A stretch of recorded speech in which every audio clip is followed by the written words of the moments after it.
व्रत पर उत्सव अंक में मंगला गौरी व्रत।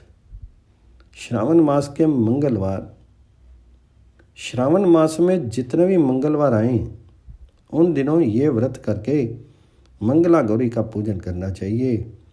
इसमें मंगलवार को गौरी का पूजन किया जाता है, इसलिए ये मंगला गौरी व्रत कहलाता है। ये व्रत विवाह के बाद प्रत्येक स्त्री को 5 वर्षों तक करना चाहिए। इसे प्रत्येक श्रावण मास के प्रत्येक मंगलवार को करना चाहिए। विवाह के बाद प्रथम श्रावण में, पीहर में तथा अन्य 4 वर्षों में पति गृह में ये व्रत किया जाता है।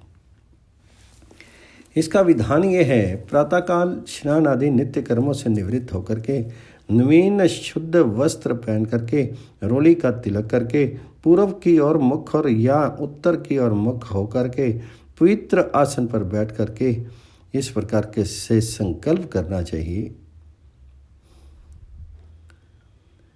मम पुत्र पौत्र सौभाग्य वृद्धि श्री मंगला गौरी प्रीत्यर्थम 5 वर्ष पर्यंतम मंगला गौरी व्रत महम कृष्ये।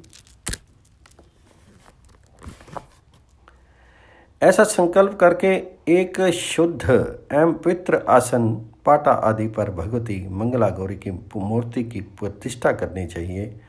फिर उनके सम्मुख आटे से बना एक बड़ा सा 16 मुख वाला 16 बत्तियों से युक्त दीपक घृत पूरित करके प्रज्वलित करना चाहिए। इसके बाद पितृकरण, षष्ठी वाचन और गणेश पूजन करें तथा यथाशक्ति यथासंभव वरुण कलश स्थापन पूजन, नवग्रह पूजन तथा षोडश मात्र का पूजन भी करने की विधि है।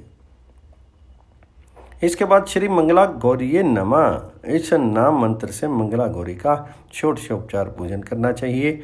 मंगला गौरी की पूजा में 16 प्रकार के पुष्प, 16 मालाएं, 16 वृक्ष के पत्ते, 16 दूर्वा दल, 16 धतूरे के पत्ते, 16 प्रकार के अनाज तथा 16 पान, सुपारी, इलायची, जीरा और धनिया भी चढ़ावें।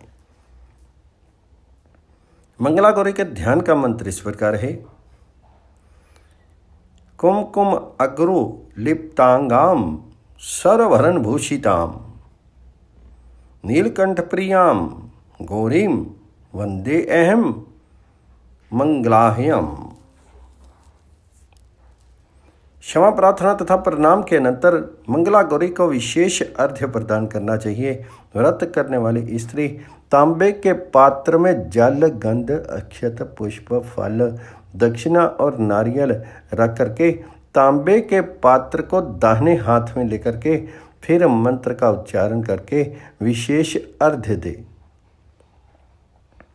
पूजा संपूर्णार्थं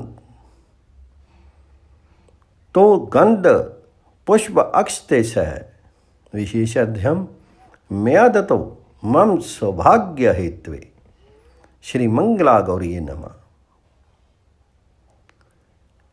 कह करके अर्घ्य दें और प्रणाम करें। पूजन के अनंतर बांस के पात्र में सौभाग्य द्रव्य के साथ लड्डू, फल, वस्त्र के साथ ब्राह्मण को वायन दान करना चाहिए तथा इस प्रकार से मंत्र पढ़ना चाहिए।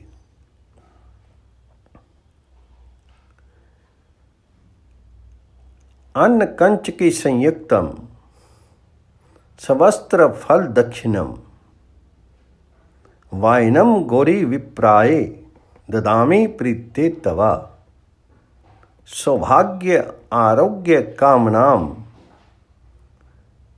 सर्व संपत् समृद्धि गौरी गिरीश तुष्ट्यर्थम वायनम ते ददाम्यहम।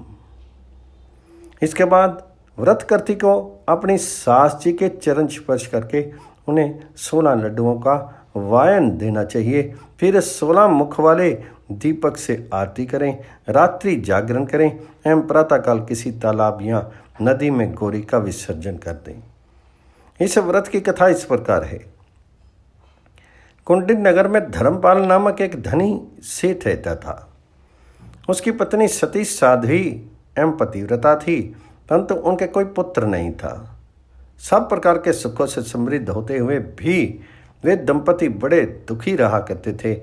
उनके यहाँ एक जटा रुद्राक्ष मालाधारी भिक्षुक प्रतिदिन आया करते थे। सेठानी ने सोचा कि भिक्षुक को कुछ धन आदि दे दें, संभव है इसी पुण्य से मुझे पुत्र प्राप्त हो जाए। ऐसा विचार करके पति की सम्मति से सेठानी ने भिक्षुक की झोली में छिपा करके सोना डाल दिया। परंतु इसका परिणाम उल्टा ही हुआ। भिक्षुक अपरिग्रहवर्ती थे। उन्हें अपना व्रत भंग जान करके सेठ सेठानी को संतानहीनता का शाप दे डाला। फिर बहुत अनुनय विनय करने से उन्हें गौरी की कृपा से एक अल्पायु पुत्र प्राप्त हुआ। उसे गणेश जी ने 16वें वर्ष में सर्पदंश का शाप दे दिया। परंतु उस बालक का विवाह ऐसी कन्या से हुआ जिसकी माता ने मंगला गौरी व्रत किया था। उस व्रत के प्रभाव से उत्पन्न कन्या विधवा नहीं हो सकती थी, अतः वह बालक शतायु हो गया। ना तो उसे सांप ही डस सका और ना ही यमदूत 16वें वर्ष में उसके प्राण ले जा सके। इसलिए ये व्रत प्रत्येक नवविवाहिता को करना चाहिए। काशी में इस व्रत को विशेष समारोह के साथ किया जाता है। उद्यापन विधि इसकी इस प्रकार है। 4 वर्ष श्रावण मास के 16 या 20 मंगलवारों का व्रत करने के बाद इस व्रत का उद्यापन करना चाहिए, क्योंकि बिना उद्यापन के व्रत निष्फल होता है। व्रत करते हुए जब 5वां वर्ष प्राप्त हो तब श्रावण मास के मंगलवारों में से किसी भी मंगलवार को उद्यापन करें। आचार्य का वरण करके सर्त और भद्र मंडल बना करके उसमें यथाविधि कलश की स्थापना करें तथा कलश के ऊपर यथाशक्ति मंगला गौरी की स्वर्ण मूर्ति की स्थापना करें। तदंतर गणेश आदि स्मरण पूर्वक श्री मंगला गौरी नमः इस नाम मंत्र से गौरी की यथा उपलब्ध उपचार पूजा करके 16 दीपकों से आरती करें। मंगला गौरी को सभी सौभाग्य द्रव्यों को अर्पित करना चाहिए।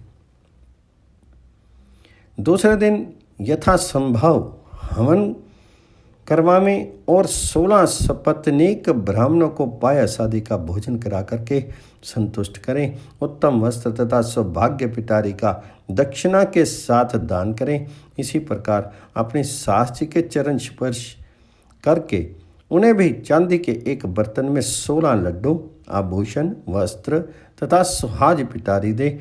अंत में सबको भोजन करा करके स्वयं भी भोजन करें। इस प्रकार व्रत पूर्वक उद्यापन करने से वैधव्य की प्राप्ति नहीं होती।